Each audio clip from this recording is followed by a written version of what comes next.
Quels seraient les conseils pratiques que vous donneriez pour aborder la fin de vie aux aidants ou aux internautes qui viennent sur Aidant Attitude et qui vont avoir à faire face à accompagner un proche ou qui sont dans l'accompagnement d'un proche, sachant qu'aujourd'hui, on n'identifie pas forcément en tant qu'aidant qu'on rentre dans un cycle d'accompagnement de fin de vie. On le sent, on le pressent, mais on ne l'identifie pas forcément comme tel. Il n'y a pas une ligne au milieu du cycle de l'aidant où on dit ça y est, on passe dans la fin de vie. Est-ce qu'on parle de fin de vie? Est-ce qu'on parle de soins palliatifs? Est-ce qu'on sait quand est-ce qu'on est en fin de vie ou quand est-ce que la personne est en soins palliatifs? Ça, c'est très difficile.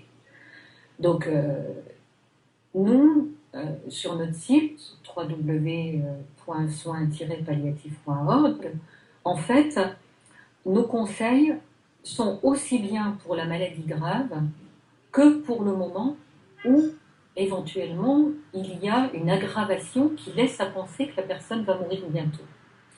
Donc,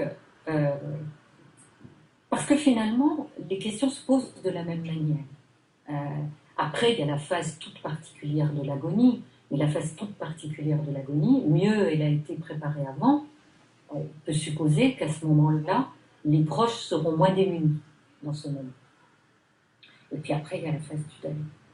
Alors, les études montrent que pour aider les proches, il y a plusieurs, on pourrait dire,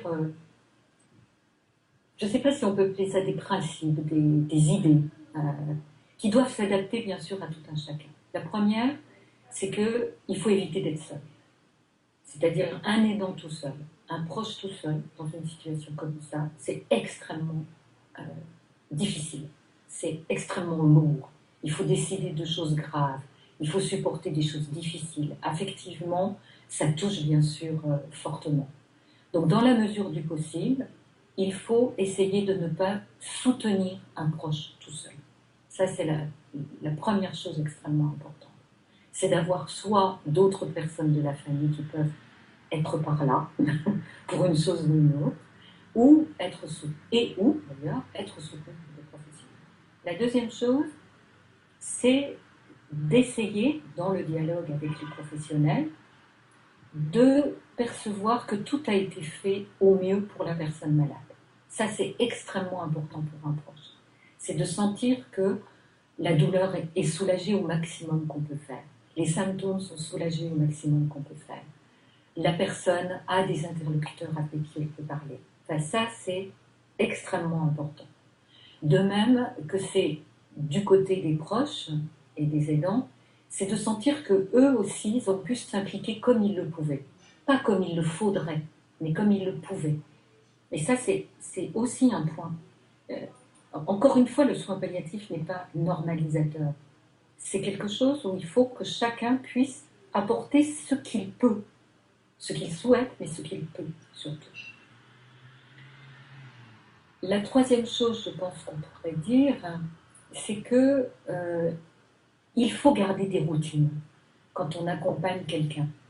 C'est essentiel. C'est-à-dire que quelquefois, il va falloir tenir longtemps dans cet accompagnement.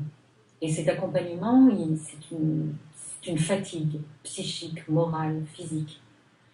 Et pour tenir, il faut que la personne ait quelque chose qui continue à la tenir. Quelquefois, c'est faire le ménage.